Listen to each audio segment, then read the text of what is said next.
Hey y'all, Fat Man Outdoors. Today we're going to do something to get ready to try to do some turkey hunting. I've got the old Turkey Terminator 2000 out here. It's a Navy Arms 12 gauge side by side that is sporting our ATN X-Sight Pro 4K. This is a really good night vision scope. It's got real good range, even with this small IR light on it. It's still got real good range, but what I like about it is you can shoot it in the daylight, and it has built-in record as well. So we can shoot video from this scope right down the barrel as you're shooting. So you can get some real good action shots of your game whenever you get ready to take it. So what we're going to do today is, I've got a powder measurer here. Just one of the tube cylindrical measures set at 70 grains. Now, these guns are originally designed to be loaded in a thing called Dremels, I believe is the way you pronounce it. I'm not sure on that. Somebody will probably correct me if I'm wrong. And it takes like 23.6, I think, or somewhere in that neighborhood. I'd have to look at it again. I've done all my math figuring and the way I wanted to shoot this thing, they're set up to be shot with 3 Dremels, right around 2.5 to 3 Dremels, so around that 70 to 85 grains of black powder. What I've got here today is 1F original Gok's black powder. This is the real true black powder. It's same formulation that they've had since 1802. This is the real stuff. I've also got some Swiss 2X that I'll probably come back and try in this a little later, but this was just the one that I grabbed out of the gun cabinet. It's actually the same one that I use when I load ammo for my Martini Henry 5.77 450 that you'll be seeing in a video pretty soon upcoming. Once I put the powder in, then on top of that, I'll be putting a nitro card or an over powder card. Then on top of that, I've got some thicker pads here that are to keep from deforming your shot when it shoots out, and keep it from just matting together from the pressure and the heat, and gives it kind of a cushion to ride on until it gets out of the barrel, so you get separation and you'll actually get a shot pattern instead of a bunch of shots sticking together, and that helps you a whole lot. Then on top of that, I'll be putting a thinner card, which is just a little thin white card, that's called an overshot card. And what that's for is so that if you lean your barrel down after you loaded it, all your shot don't just trickle out of the barrel. Alright, and then the thing doing this that was so hard to find was these number 11 caps. I literally called every place that deals with ammo or black powder supplies of any kind within a 150-mile radius of me. Went online with Amazon, with Cabela's, with Bass Pro Shop. Everybody told me the same thing. Good luck. You're not going to find them. There just isn't any.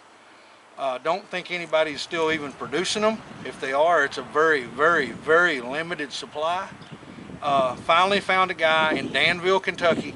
I'll put the name of the sporting goods shop in the description below. I can't remember the name. It's kind of pronounced funny, but the guy was super, super nice, and he told me, he said, look man, you're not going to find that stuff. And I told him, I said, all I'm wanting to do is getting enough of these to where I can pattern my shotgun and hopefully go kill a turkey with it to put it on YouTube using my ATN X-Sight scope. And he said, okay, I'm going to tell you something. He said, I got a box of stuff in the room in the back. It's my stuff, he said. It's stuff that you can't get anymore. It just is not out there. And what I'm going to do is, he said, I'm going to sell you 1 can. And it's only 100 of them in a little small tin here. And he said it'll be $10.89. And I said, okay, can you ship it? And he said, no man, we'd have to deal with all that stuff where you ship explosives and everything, hazmat. And he said, don't want to deal with that. He said, if you want them, you'll have to come and get them. So I said, okay, if I have to make that drive, because it would have been like 80-something miles for me to just go get a $10 can of caps, which is ridiculous. So started checking around, and just so happened a good family friend is seeing a doctor. They're trying to get pregnant and praying God helps them. That they're trying to get pregnant, and her fertility doctor is in Danville, only about, I don't know, a quarter of a mile away or half a mile away from where these were. So I called her up and I said, hey, when you going up there again? And it was just a couple of weeks. And I said, if you don't mind, will you go to this place in Danville and pick up some caps for me, and I'll give you your money back, or you can swing by the house and I'll give you the money to pick them up. She said, ain't no problem, I'll pick them up for you. So luckily, had somebody pick them up for me. I'm going to be very sparse with these. There's a lot of people been talking to me wanting to shoot this old gun, and I'm going to tell them, look, we may load it up and shoot it one shot each for everybody, because I'm not going to use these if I don't have to, because I plan on trying to do some squirrel hunting open sight with this thing, and maybe even try to kill a rabbit off a dog open sight with it this winter and make a video for that. But right now I'm concentrating. I want to try to put a bird on the ground with this shotgun because I think it can do it. So let's get to it. So first I'm going to take my powder measure, screw the lid off my powder here, double check, always double check that, make sure nothing's moved. Still got it set to 70. Alright. Now a lot of people will tamp down their powder or shake it down and then make sure it's full. I don't do that. Whatever it pours out to in volume, that's what we get. I'm only going to shoot the right barrel. That's usually the front barrel is the right barrel, and it is a full choke barrel. Almost all of them be improved cylinder on the other side. So we're going to use the right side barrels on what I'm going to shoot today. Alright, got that in there. Now we can lay that to the side. Now, it don't hurt to lightly tap the barrel after you've put the powder in there to kind of level it before you're going to go put the nitro card over it. So now with these nitro cards, we're going to start it in at a little bit of an angle because they are tight. Okay? And I'm going to pull the ramrod, and this is the original wooden ramrod that came with this. That's kind of another one of those deals that I like about fooling with these old guns. If you can get the original old stuff to go on them, they're pretty neat. Okay, now got that in there. Now I'm going to get one of these much thicker. As you can see, there's much thicker overshot or undershot cards. It's a shot deformation wad is really what it is, and we're going to stick that in there. These come pre-lubed, and again they're going to be kind of tight because that's the way they're supposed to be. Alright, we're going to shove that all the way down. You may get a little spring back and have to burp them because they're tight. Okay, make sure that's all the way down. Alright, we got that all the way down. Now the shot, I'm just going to leave that out because I still got to put the overshot card. Now with my shot, everybody worries that I've talked to the best way to do this, figure out how much shot you're going to use. Now I've got shot here that I've made, and it's equivalent to about number 7 shot. And you just measure per volume shot the same as you do powder, and you'll be just fine. So I'll shake that down in there and get it good and full. As you can see, I just filled that up. Make sure I'm still in the same side barrel. Pour that down in there. Now again, it won't hurt to tap that lightly to level it, to try to get your shot down in there level. Now I'll do the same thing with my overshot card. Put it in at a little bit of an angle. Take the plunger in. And again, you may have to burp this. You hear that. It'll shoot it right back up. It's so that because that load is sitting in there so airtight, and all of the air has to go around that shot card because the barrel's sealed off with the lubricant that come with the shot deformation plug. So now the only thing left to do is to put a cap on it. Now at this point, the gun is fully loaded with the exception of a cap being on it. Okay, and once the cap goes on this weapon is live. I don't suggest that anybody does any kind of shooting or gun handling or gun loading or anything to that effect that I suggest that you see me doing. I'm not telling you to do anything, okay? You have to accept the fact that you're taking your life into your own hands whenever you take one of these guns and load it up to shoot it. Read your owner's manuals, contact the manufacturers, get on the internet. There's tons of stuff that you can read. Don't take chances. If you don't know, find out. These will kill you. Any firearm will kill you if you handle it the wrong way or kill somebody else, and you don't want to do either one of those things. Okay, so now I'm going to officially make this gun charged. I'm going to put the primer on there, and I'm going to very cautiously put this gun at half cock. Now that's half cock. If I come all the way back with it, that's full cock, that's ready to shoot. And of course, the furthest forward will be fired position. That's the old term you hear people saying, don't go off half cocked, because when people used to pack these guns, because they were the only guns they could get, everybody packed their gun loaded with a cap on it, because what's the point? It's like a stick if it ain't got a cap on it. And they would put the gun on half cocked, and most of the time have it on their hip or carrying it, you know, just nonchalantly, and they don't go off half cocked because you may shoot yourself in the leg or shoot somebody else. So you got to be careful, okay? Now, what I'm going to do is, I'm going to look down the scope, not making sure I don't touch the trigger. My hand is on the trigger guard, and I'm going to get my sight lined up, because on the first, I'm doing the situation where I'm going to pattern the shotgun. Okay, I want to see where it shoots the best, and what grouping in the pattern I'll get when I shoot it, so that I'll know what to move where to make the gun have the best chances of killing a turkey, because all shotguns shoot a pattern, and the shot may go further one way than it does the other way. Well, with the way this is, I can shoot the gun, and then I can put the gun in prone position where it'll stay in right where I held it, and then move the cursor to where I want the scope to be aligned, so I can actually do a true one-shot zero. If you've shot much rifles, you understand what one-shot zero is. Put the gun in a good rest, look down the scope, shoot it, then line the gun back up with where you were holding on to it, and then move your crosshairs to where the bullet actually landed, and then you've got a true one-shot zero. So that's what we're going to do with this. I'm going to shoot it, then I'm going to readjust it. I'm going to adjust it to where I feel like the best shot pattern was, and then I'm going to shoot it again.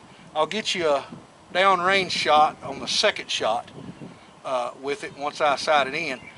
Okay, I'm going to hold it as best I can right in the middle.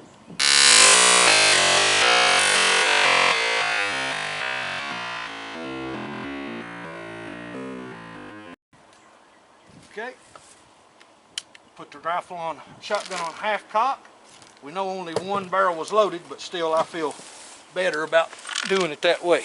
Now let's go down range and see what we did. I don't know how well you can see that shot pattern, but the majority of the shot hit right here. I just need to move my cursor over, not a lot whatsoever. I probably put, I'm going to guess, over 40 shot in that area right there, and that's about 36 yards from what I measured when I stepped it off. That's not bad. That's not bad whatsoever. I'll move my cursor over about half the distance to over here, and then we'll load it up and shoot it again. And just for giggles, the recoil on that thing, almost nothing with that scope, because that scope weighs like 3.5 pounds, so it makes the gun total ridiculous what it weighs. I haven't weighed it, but I'm going to say 10 pounds plus. Okay, before we load up again, Now I want to get right down on this thing where I can see it real well. And I'm going to move this cursor over, keeping the white part right where I was aiming. That should be very close. Now, hit OK. I'll come down, save and exit, hit OK again. Now, the scope is sighted in to where I just moved my reticle over to. Don't have to shoot to guess where things are going to line up at. It's automatically right there where it's supposed to be. No problems. Shot one shot, and now I would feel confident because I've done this with this scope on a 243, on a 223, on a 17 Winchester Super Mag, and on a 300 Win Mag. It's dead on. I mean, it's like extraordinarily accurate just doing that one shot. And I was shooting the rifles at 100 yards. And move it over, I've put it on a real good steady rest where after I shot it, it wouldn't move. And I had my phone connected to it via the Bluetooth, and I could see the screen on the phone. I would move the cursor over and never even touch the gun. So I had zero worry about anything moving the gun at all. It was not a problem whatsoever.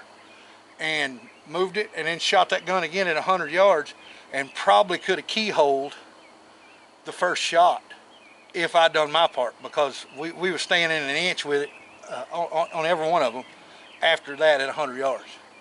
So it was a one shot. Now the way ammo is, not only is it hard to find, but if you shoot some of the stuff that I shoot, 300 Weatherby Magnums, the cheap stuff, is $100 a box for 20 rounds. I'm going to figure out a way also to mount this thing. Somehow, if I have to have somebody make me a scope bracket, I'm going to mount this on my Martini Henry 5.77 450, and I'm going to deer hunt with that sucker. I'm going to kill me a deer with that before I retire that gun to being nothing but a target gun, because I love the way it shoots, and I've got a bunch of ammo up that I hand loaded, specifically my own, after speaking with a nice gentleman in Washington State that shoots those guns at competitions. And after he showed me, or told me rather, the easiest load to shoot if you're just going to be planking or hunting, and then put me in contact with a guy who cut me a bullet mold out of a custom cherry that was pulled originally from one of the original loads for the 5.77 450 by the British military. And now I cast my own bullets and make my own waddings, make my own brass. A 24 gauge shotgun hull that's brass. Got the dies to press them down and cut the neck off and get them down to the right length. It's so much fun. It's a lot of work. You have to be really willing to do it. It's a labor of love, because you put a lot into it. It's an all-day experience just to reload 20 or 25 of these, because you got to take your time and do it right with black powder. It causes detonation issues. But if you were to sit down one day to make 20 from shotgun hull to finish round ready to shoot, it'd press you to do it in 10 hours to make 20 rounds, because there's a lot of steps and a lot of stuff you have to do to be safe. But it's worth it. It's fun, because whenever you invite a friend over and say, hey, you want to come over and shoot something? They're like, wow, I just shot a piece of history. A gun that's 140 years old. We just took it out and went plinking with it. That's so cool. But anyway, let's get this thing loaded back up. All right, now, with the black powder, again, something always to remember. The black powder burns slow. Okay, so sometimes there could potentially be an ember still down in that barrel. I've heard horror stories of people saying that they got embers in a barrel that had been shot out 5 minutes ago and started pouring their powder in, and big flame shoots out the end of the barrel. You don't want that to happen. So whenever you're doing this and you're putting your new load of powder in there, keep this thing pointed away from you and away from everybody else, because getting your hair scorched and getting the crap scared out of you is much better than getting a face full of this powder while it's burning, because you'll never see nothing again. Okay, now what I like to do is I take my fingers and I kind of block the powder as it goes in, and Pour it in there. Tap it out. I double checked to make sure it's still set at 70 and there was nothing left in my powder measure. I'm going to tap that down. I don't tap it down, I just tap against the side of the barrel to try to level the shot, make it a little bit easier when you're putting your nitro card. Always, by the way, put the lid back on your powder container, whether you're doing it out of a flask or out of the 1 pound keg like I am, because you don't want any sparks to jump over in that while you're sitting here at the table, because you could very well have a detonation. I wouldn't say that you wouldn't, or at least a flare off, because that's a lot of powder there. You know, that's 1 pound of black powder. That's a whole bunch. People used to knock holes in mountains to make roads with that much black powder, so you won't want it going off at the table while you're sitting there. All right, push that down good and tight. Okay, we'll lay down our overshot card. Now we get one of these, and these are actually made from cork and coconut husk, and they're pre-lubricated. I ordered them off of Midway. They weren't very expensive, but it's one of those things you just gotta have. Okay, push that all the way down. Now I could freshly lubricate these, and they would go down easier, but you want to make sure that's always seated. You don't want no air space when you're dealing with black powder stuff. Okay, now take my shot, and remember, same amount of shot equal to the same amount of powder. So if you're shooting like I am right now, 70 grains of 1F, and to be honest, that was a pretty quick shot. I felt like I was wondering about the hesitation, because most people shoot 2F, strictly 2F in muzzleloading shotguns. I wanted to give the 1F a shot. Okay, and I'm looking to make sure I'm still set at 70. Down that goes. Okay, shake it down a little bit, get it level. All right, and then I'm going to go in with overshot card. Now remember, this is the one that you're going to get that little pop off, or you can see it. It'll spring back up. All right. Now that should have us ready to rock and roll again. All right. Now back down on the rifle, on the shotgun here, and I'm going to get right down on the scope. I can't see out of these glasses, looking through that scope or nothing. But I want to get right down on it so I can see. All right, we are recording. Now, we got it on half cock. This is the important part right here, guys. This is where you gotta be careful. I probably should have left my glasses on until I got this portion of this ordeal done with, but I didn't. But I believe I can see well enough to. Now I'm going to pull it back to full cock, but I'm going to hold on to the ear of the hammer. Okay. I want to make sure my cap is seated. I'm going to hold the hammer real well. Put it on half cock. Now, put the lid back on my shot here. Alrighty, set that down. I'm actually going to set this black powder a little bit farther down the table. Alright, let's get a shot off this time, and let's go down the range after we shoot her this time, see what things looks like.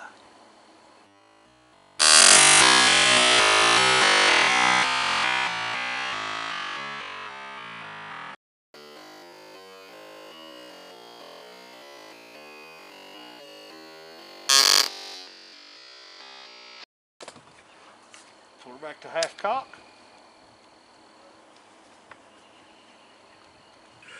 Right there, I'm holding this to be the turkey's head in this area. Probably 6-inch circle right here. 1, 2, 3, 4, 5, 6, 7, 8, 9, 10, 11, 12, 13. 16, 17, 18, about 20 shots in that 6-inch circle. What I would call the best place you're going to pattern this gun to kill a turkey. Guys, I'm very satisfied with that. If you're going to get an old shotgun like this to shoot like that at nearly 40 yards, and to be honest, I'm shooting at my max range for what I'd take for a turkey on this gun right now. I know the area where I hunt. It's very tied in. I know where the turkeys travel, and I'm confident that I can probably get within 2/3 of that distance. I could probably get 30 yards, maybe closer. I've done it in that area. So, guys, that is what I like to do. I like to test stuff. I like to see how stuff works and see if I can improve it. And that ATN scope, I know a lot of people laughed when I posted the short of the Turkey Terminator 2000, but it really is. It gives you a really good point of view to look through. You don't have to worry about glare or anything like that through a scope, because when you look down the scope, you'll see when I play the video on the video when we post it. It's like watching TV, and it's really neat to be able to do something like that. But guys, I appreciate y'all watching, and I'll see you in the next video. This is the Fat Man. I'm gone. Hey guys, if you liked the video, hit subscribe. Don't forget to click that bell so you get notifications the next time we put out a video. Appreciate you. It's the Fat Man. I'm gone.